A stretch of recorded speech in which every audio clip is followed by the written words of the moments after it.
Та бүхэн амрыг ирээ. Би өнөөдөр та бүхэндээ энэ гарч буй шинэ 2017 оны мэндийг дэвшүүлмээр байна. Энэ эх жилдээ аз жаргал сайн сайхан бүхнийг та бүхэнд хүсэн өрөөё. Би өнөөдөр өсөө жоохон задгаа тавиад энэ лаа асаагаад жоохон одоо жишээ нь юу гэдгийг хил оюуна хурцлаад те. За би ямар нэгэн гацалт одоо юу гэдгийг ээрээ байхгүйгээр одоо жишээ нь юу гэдгийг та бүхэнд юм тайлбарлаж өгмөр байна. Бурхан надад энд туслах болтугай гэж хэлээд би мөнгөний тухай яриагаа цааш нь үргэлжлүүлмээр байна. За нэг тийм удаан ярина. Тэгээд аль болохоор нэг тийм сайн бодож ярмаар байна. За өмнөх бичлэгийг бол үтсэн байх. Одоо овоо босгоогүй бол шаазгай хаана суух байлаа гэдэг юм те.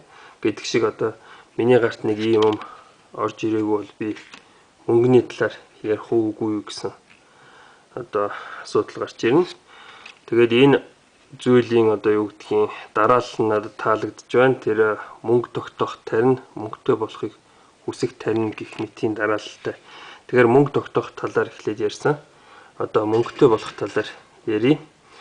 За интернетэд одоо УК төмөр гэдэг нэг тийм амар мангас шиг хүүхэн байдаг те. Том амтай. Тийм. Гой сайхан хүүхнүүд байгаа шүү дээ цаан чинь те. Нөхөн тийм айхтар ихч байдаг тийм үү. Тэр хүний яриагаар болохоор мөнгийг ерөнхийдөө марта тэгээд нэг тийм үн цэнтэй value гэж юм л да одоо Европ маягийн сэтгэлгээнээс гаралтай зүйлийг одоо жишээ нь хэлсэн байгаа тийм үү.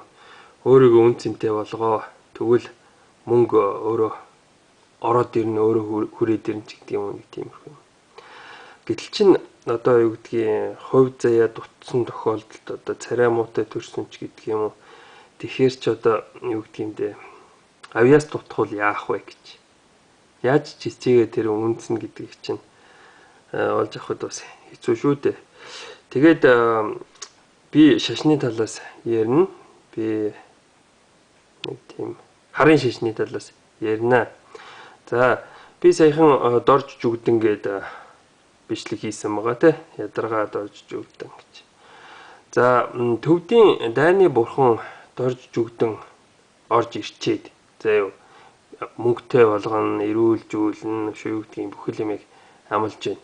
Тэр нөгөө нэг еврейн дайны бурхан Яхова бидэнд сайн сайхныг амлана гэдэг шиг л. За тийм. Тэгэхээр тэр сэлэн барьсан дайсныхаа зүрхийг идэж буй тэр дорж жүгдэн биднийг мөнгөтэй болгоно гэж одоо шүтгиймдээ ярих нь нэг талаар одоо жишээ нь үгдгийн бүдүүлэг юм аа. Нэг талаар одоо энэ бурхан буддагийн одоо шашин суртал үгдгийн буддатай ер нь ямар ч холбоогүй зүйл нэг төвдийн одоо жишээ нь соёлын онцгой нэгэн тийм илрэлч юм уу нэг тийм байх шиг байна тийм.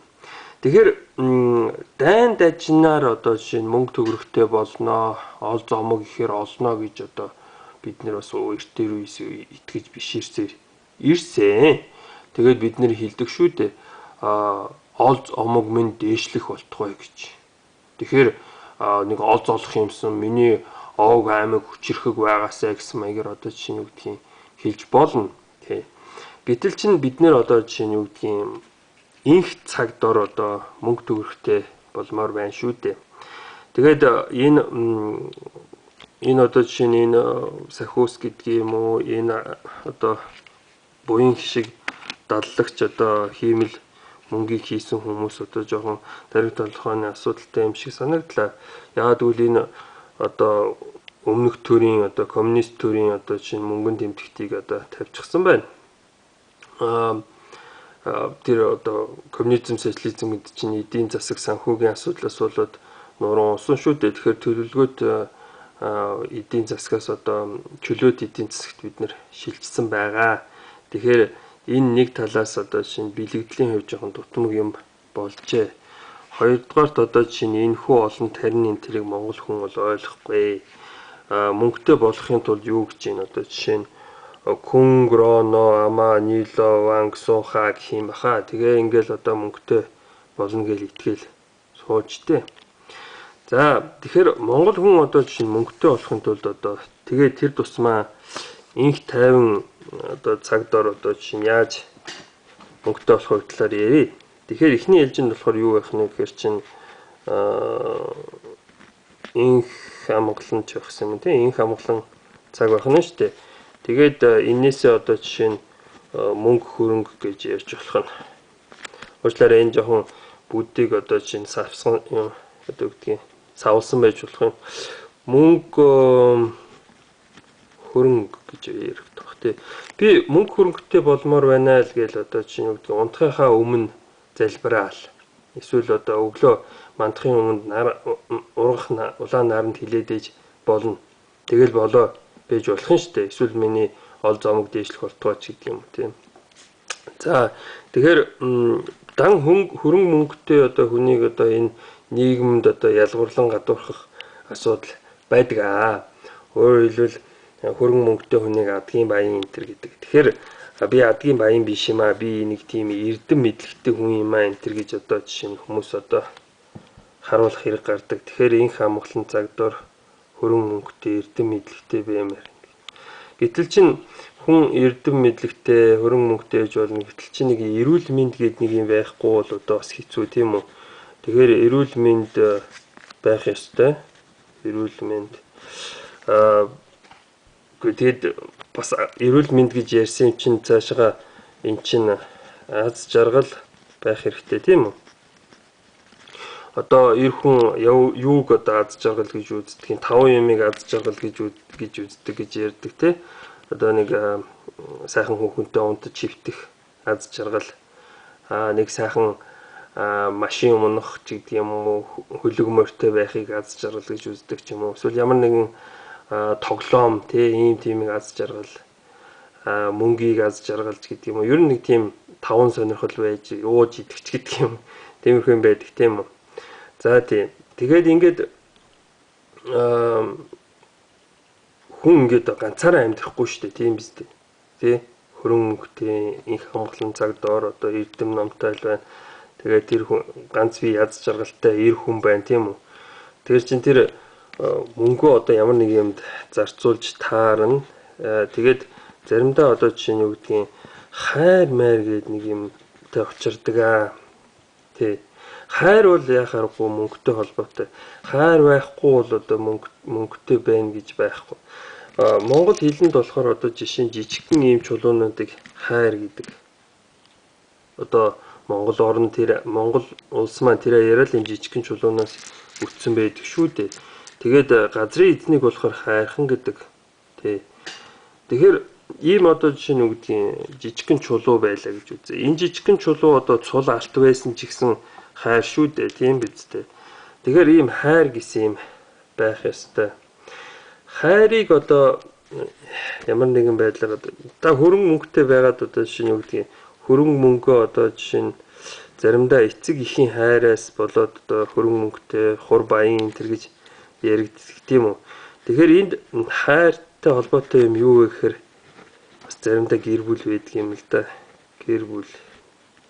Тэгээд үр хүүхэд гэж байдаг тийм үү. Хүүхэд. За ингээл харчих хүүхэд. Үр хүүхэд гэдэг. За ингээл одоо жишээ нь нэмээд харж чинь одоо юу гэдгийг нэг тийм сонин олон юм гарч ирж л байгаа юм л да. Тий.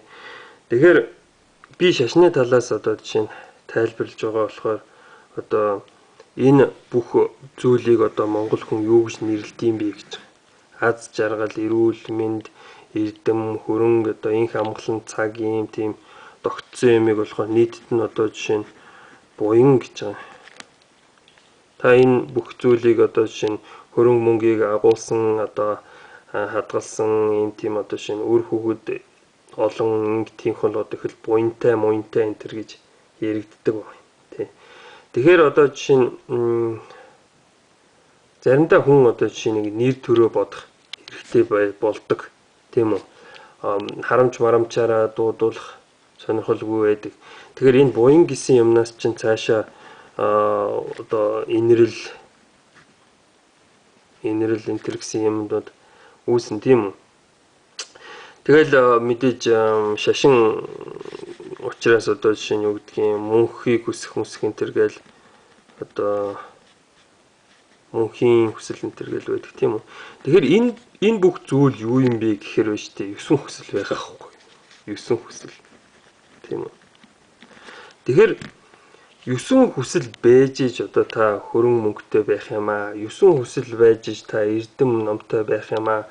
9 хүсэл байж иж та эрүүл инх аз жаргалын тэр бүх юм байх юм аа гэсэн тиймэрхүү одоо монгол хүний итгэл бишрэл байгаа.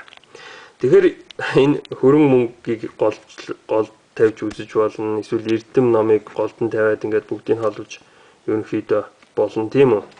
Тэгэхээр хөрөн мөнгөтэй болохын тулд юу хүсэх хэрэгтэй вэ гэхээр 9 хүсэл маань те хүсчлэн бүтэх болтугайч гэдэг юм уу гэж ярьдаг. Миний хувьд болохоор санснаар бүтсэнгүй гэж хүмүүс ярьдаг тийм үү. Тэгэхээр санснаар бүтэх гэдэг нь зөв юм шиг байна. Одоо 9 хүсэл маань сансанаар гэж байна тий. Сан гэдэг бол их хэмжээний одоо